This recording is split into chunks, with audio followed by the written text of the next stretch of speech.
它这个可以把开头搞掉。开始。Good afternoon, everyone. I'm Isaac from the National Taiwan Museum. I'm the tour guide today, and I will give you a brief tour of this museum's building's history, architecture, and the yellow tiger flag inside our museum. First, we'll go outside for a short guide on our Tangyuan Express. Please follow me outside, and be careful, it's very slippery outside. It's now raining. Be careful of belongings. 看它那个有那个板。Be careful, it's very slippery. It's very slippery. So, in nowadays, if you travel from Keelung to Taipei, how long does it take? Do you know? Like 40 minutes. Yes, around 40 minutes. But during the Qing Dynasty, if you want to travel to Keelung to Taipei, it needs to take around 7 hours or even a day to arrive to Taipei because of the slow and very slow express train, which hauled by the Tangyuan Express. We're coming near, going near to the locomotive. Okay. So be patient.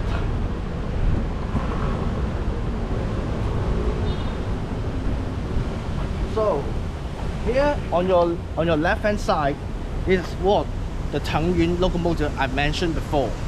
This locomotive was built in Germany in 1887, and it was imported by the inspector of Taiwan, Liu Mingquan, for his railway in 1888. Tangyuan, the name comes from the Chinese word Tangyuan. It means that mounting the clouds, which means that he wants the locomotive to be an express train as fast as going up across the clouds. But however, as I mentioned, it's very slow. It only runs for 35 kilometers per hour, so it's very slow. Sometimes the passengers has to hop off the train and help to push the train up to a slope section of the railway in Keelung, because the locomotive cannot go up to the slope without helping. And so later on, the Japanese, they learned from the mistakes Liu Mingquan made on this railroad, and they built a longer, faster, and suitable railway for Taiwan citizens, which is known as the Sanyi Line, Sanyi Xian in Chinese, in 1908. So, to celebrate this revolutionary project of the Japanese colony, they decided to establish the Governor General Office Museum in 1908, which is now our National Museum here. And now, after introducing the locomotive, we'll go to the square. Please follow me. Did you know that on the left-hand side, the road is called the Guanqian Road? Oh. Guanqian Road. Do you know why it's called Guanqian Road? Like it's the road before the National Taiwan Museum? Yes, you're right. It is. It is. Yes, in the earlier days, when the Governor General Museum was built, it was connected to the old Taipei main station, which is on our left hand side. But of course, it's now not the main station we've seen in the present days, because the Japanese, they have learned from the Tokyo main station and the museum building to connect between the two architectures, so that the people could follow the road to the museum just as in Tokyo. So they used to connect the museum and the railway station with a center line, 中轴线. And you can see here in the front, it looks like a Greek temple, right? Yeah. And if you look up, you can see a green dome on the top, which looks like a Roman temple. It's called the Neoclassicism because the architecture was built by young Japanese architects who were learned from Western architects being hired in Japanese government for consultations. So they later on they imported their Western architectural styles onto the colonies, which is called the Neoclassicism. And the architect's name is Nomura get you. Okay, so we'll go inside for a closer guide. When the visitors go upstairs, they have to look very careful for each steps because it's very steep, which resembles like people bowing down to the building, just like people who bow down to the gods. It shows how majestic and grand this museum was. Oh, so we are now entering the museum. Please take out the cards.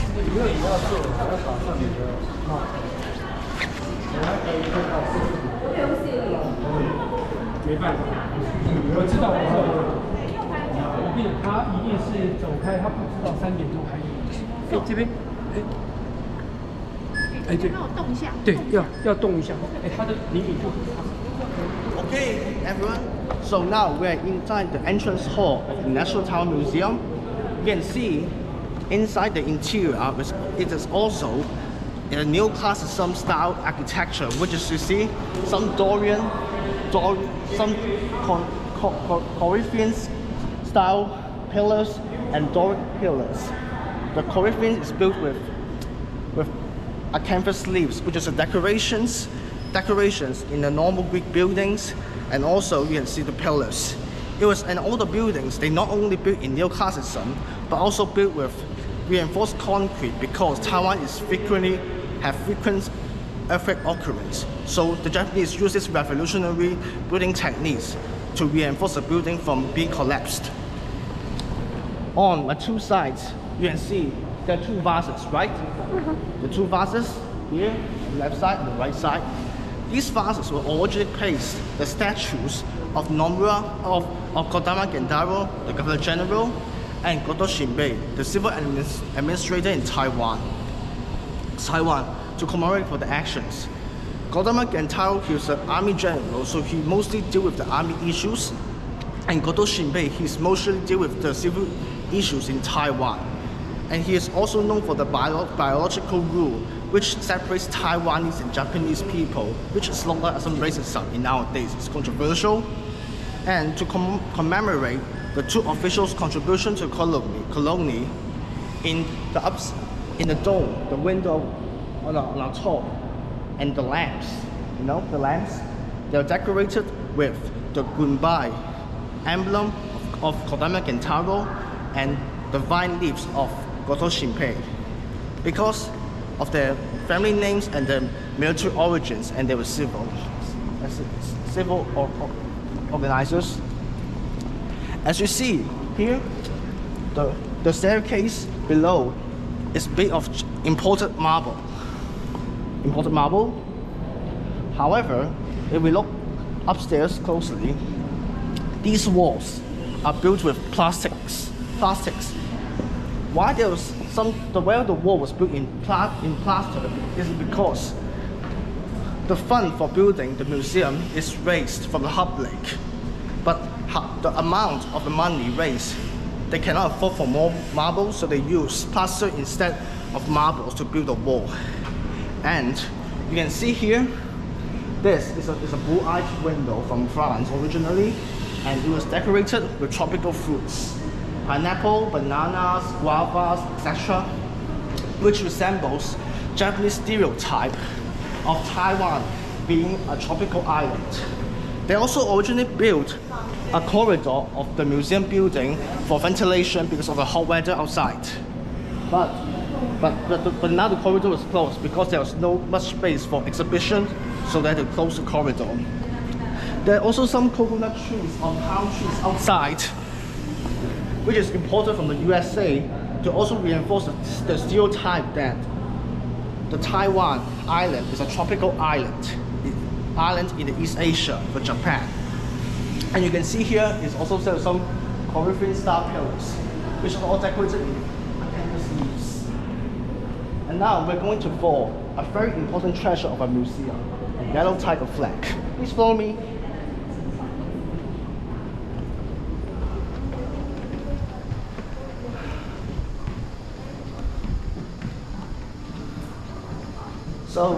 So guys, and here is now our treasure.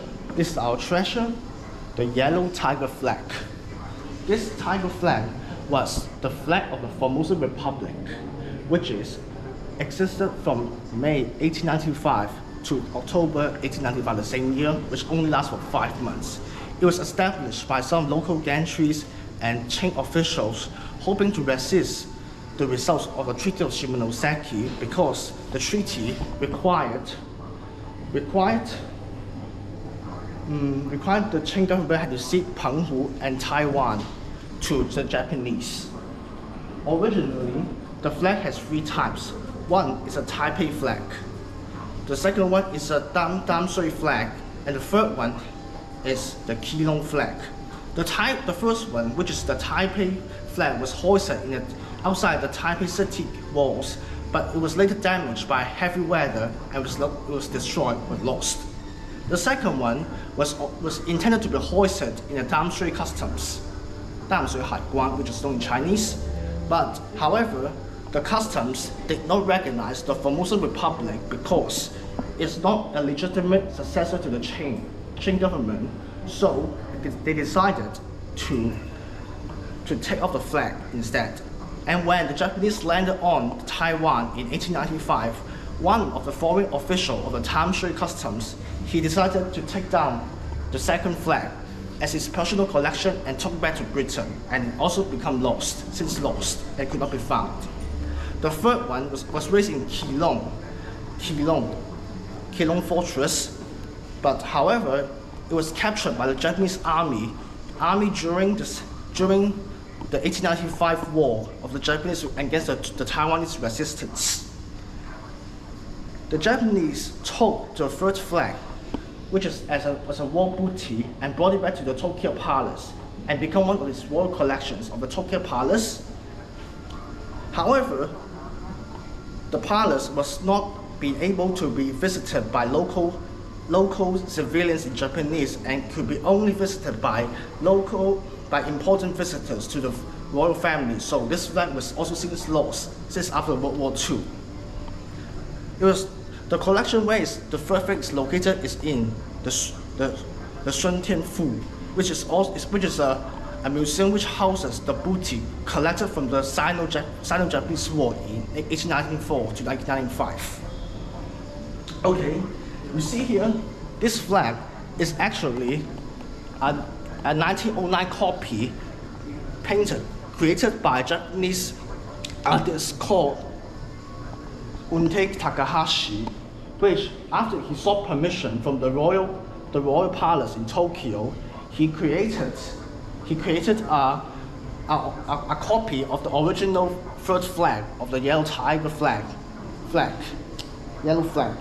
But yellow flag, which is he made intent similar to the third flag, and the copy that Takahashi made was made in now displayed on the downstairs, the ground floor, which we have seen before.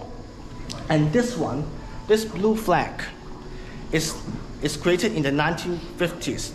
Why there was a many copy in the 1950s is because in 1953, Chou Niantai, he was a son of Chou Fengzha, one of the local gantries and the original founders of the Formosan Republic. He wanted to commemorate the establishment of the Formosan Republic, so he convinced an artist called Lin Yushan to draw a fourth copy of the yellow tiger flag. And this is the version Lin has created for now. As you can see, the background is blue, it's yellow, and the tiger. You can see here, there's a little detail of the tiger. As you can see, the tiger on the left-hand side, its eyes are circle and round, right? And it's also have another side. If you look closely, the tiger on our right-hand side, its eyes looks like a crescent moon. It's a sharp and yes, look like a crescent. Why? It's speculated that the two tigers represented sun and sunlight and moonlight, which represents the tiger will protect the Formosan Republic, Taiwan, for day and night forever. And if we study the Chinese history, It also bore similarity to the yellow dragon flag of the Qing dynasty.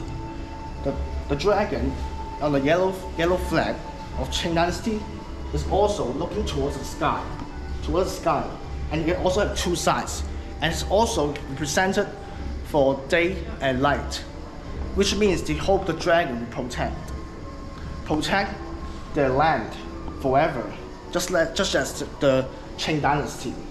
Okay, some may suspect that why is the Formosan Republic proclaimed independence, but they bore some similarities to the Qing dynasty? It's because that some gantries and officials, they did not saw the independence of Taiwan. Actually, they still call themselves Chinese, and they want to sort the reunification with Taiwan and the Qing government. So they just proclaimed a republic and made a symbolic president, which is called Tang Jin-song. He was the first president and also a Qing government official.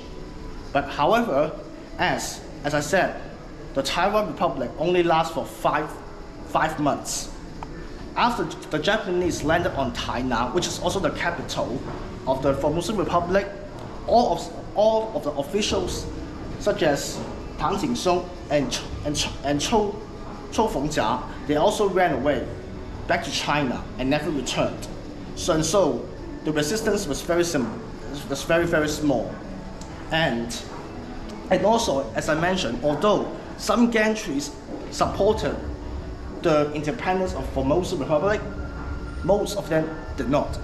Why? It's because some gantries, they believe that if they resist the Japanese efforts to occupy Taiwan, the consequences will be suffered costly, not only the Qing government, but also to the Taiwan, because the Japanese, when they entered Taiwan, they did suppress the rebellion made by the Taiwan resistance very harshly, and they conducted several massacres there. And if the Qing government, they recognized that the Formosan Republic was connected to the resistance to the Qing government, and then the Qing government will be resisted suffer very greatly. And so some gantries did not support the independence of the Formosan Republic. Some gantries even opened the gates for the Japanese army as an act for surrender, because they are very afraid that they want to show peace with the Japanese, to show that they are willing to become citizens of Japan and to kowtow to the Japanese royal family, to avoiding brutal massacres or bloody reprisals against the local civil population of Taiwan. And so this is how our flag looks today. Although it was not an original copy, but it still resembles what the flag looks like in 1895. And mostly in Taiwan, mostly they do recognize the Formosan Republic is a part of the Taiwan history, because it is one of the first proclamation of independence of Taiwan, which there's severe connections with China, which shows that Taiwan is very different to the Chinese mainland, because they were immigrants, not the locals. And this was taught in history in nowadays. And I would like to talk more about the building. The building was also built with some reinforced concrete and also some load pillars, because to reinforce those concretes to preventing the building to being collapsed during an earthquake. Because as I say, Taiwan is very frequent occurrence of earthquakes. So here is my brief introduction to the Yellow Tiger flag and the Taiwan Museum. Thank you for your patience and joining my tour today. Here I will have some feedback. If you scan the QR code, it will have some feedback for me to review for my performance today, and you will receive a postcard for gratitude for joining my tour. Thank you.